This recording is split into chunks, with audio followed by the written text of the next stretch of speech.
Alright, Star Wars Tech Support here with another video for 7.0. I don't have time to go over all the problems that people might encounter, but I'm trying to pick some of the ones that might be a little bit most friction of getting you into enjoying the game again.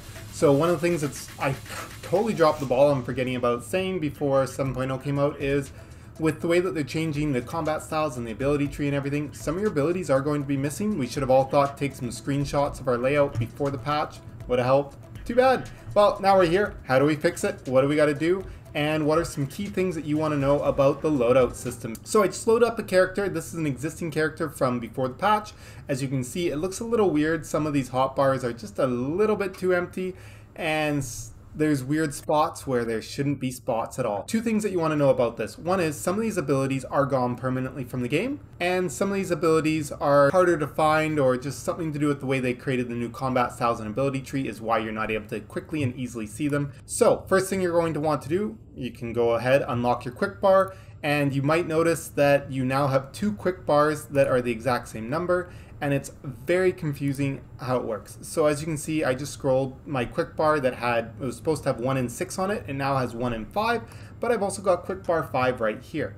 So what's happened is quick bar 6 has decided to become a chameleon of some kind. It has decided to say, I'm going to steal everything from one of the other quick bars and then screw it up.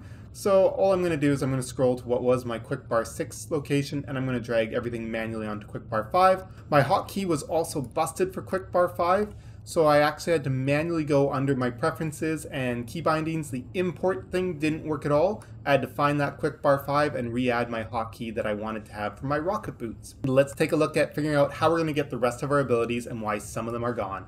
So if we press K to bring up the combat style window, and if you press P to bring up your ability window, now you've got basically everything you need. The ability window is still here within the combat style area. I like having it popped out as well. So first thing we can do is any abilities that we actually know that we need.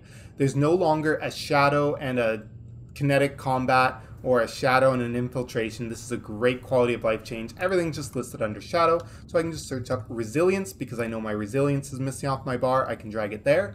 For whatever reason, tanks, you have to re-put your guard on. I think it's because the DPS classes don't get the access to guard as an ability.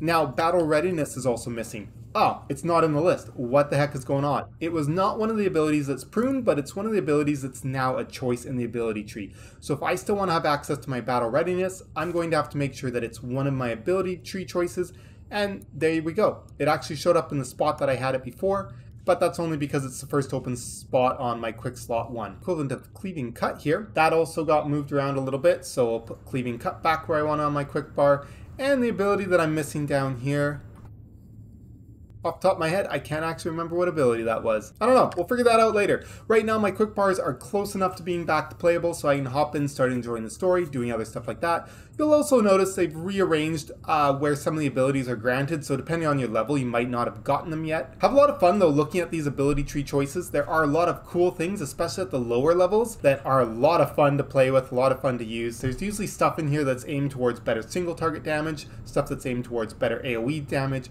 and then just some interesting choices. So hopefully that helped fix your problem with abilities disappearing, with not knowing where they are and how to pick them up again. So just remember, there are a few abilities for each class that have totally disappeared, and others where now, as an ability tree choice, you have to pick and choose between multiple abilities, so you're not going to have the full roster of abilities that you're used to having. But their idea of balance is, let's just say, interesting. Alright, so now let's talk about loadouts and tell you everything you need to know about the basics of using the new loadout system. So the very first thing that you want to know about loadouts is, where are they, how do you make them? Press C, press K, whatever you want to do to bring up this character sheet. I haven't learned what the default hotkey is for loadouts yet. And you'll see a list here. You get up to 10 different loadouts. You can see I've already created 3 of them. If you start with 1, you can make more.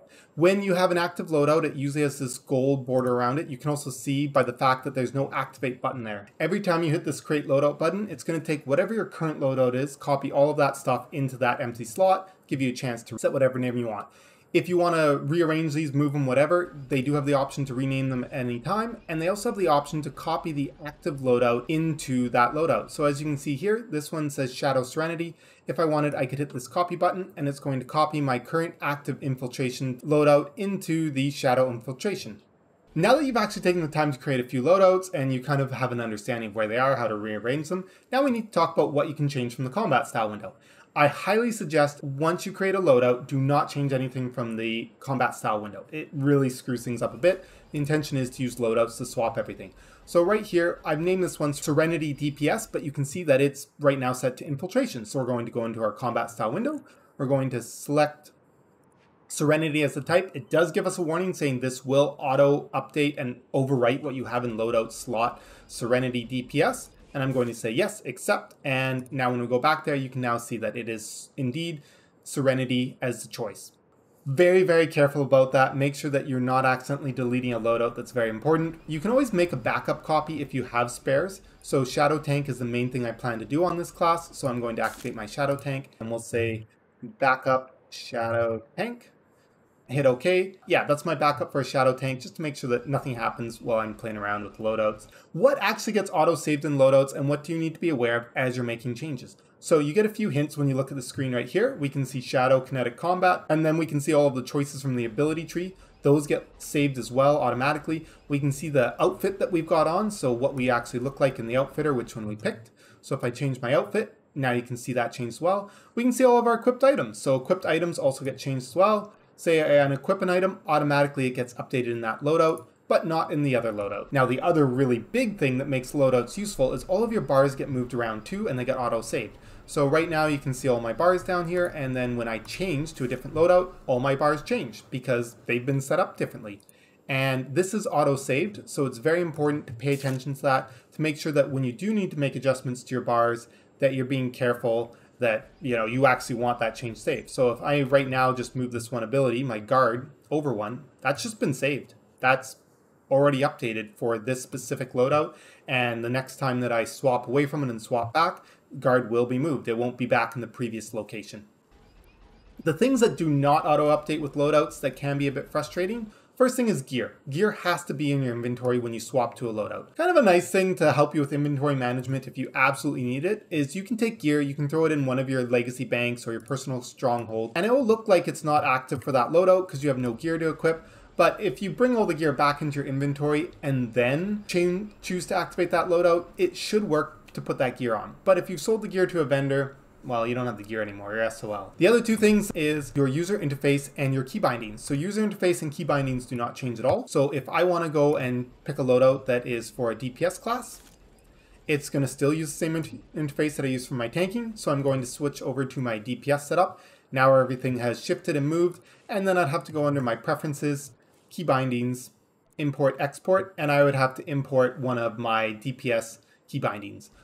So I hope you like this quick look at the loadout system, understanding what you need to do, how it works, and hopefully that gives you a lot of better ideas of the things that you need to be aware of when using loadouts, and the fact that you really want to make sure that any changes you need to make are done by changing loadouts and not by making manual changes, unless you want to change permanently the default for that loadout. As you level up and as you get higher item rating gear, you're going to notice that it's a bit frustrating to work with having multiple loadouts, as all the other loadouts won't get updated as you pick better gear, as you change gear, as you get updated. Still, I'm very excited about this loadout system, and it gives us a lot of quality of life updates, and it really is going to make it a lot easier for me to be able to play multiple different types on a single character. So when I'm going through content and saying, I just want to be able to DPS right now instead of being on my tank because I'm going to be doing some heroics or something else, I can now easily switch. I don't have to worry about respecking, changing all my bars and everything like that. It's just a few buttons and maybe a few extras depending on if I need to change my interface. Hell, that's way better than what we had before, so still happy about it. Hope you guys really enjoyed this video and found this very useful. I know that I've seen a lot of questions about this kind of stuff, so thought I'd bring it to you as quick as I can. And as always, have a great day, and we'll see you in a lot more videos in the near future.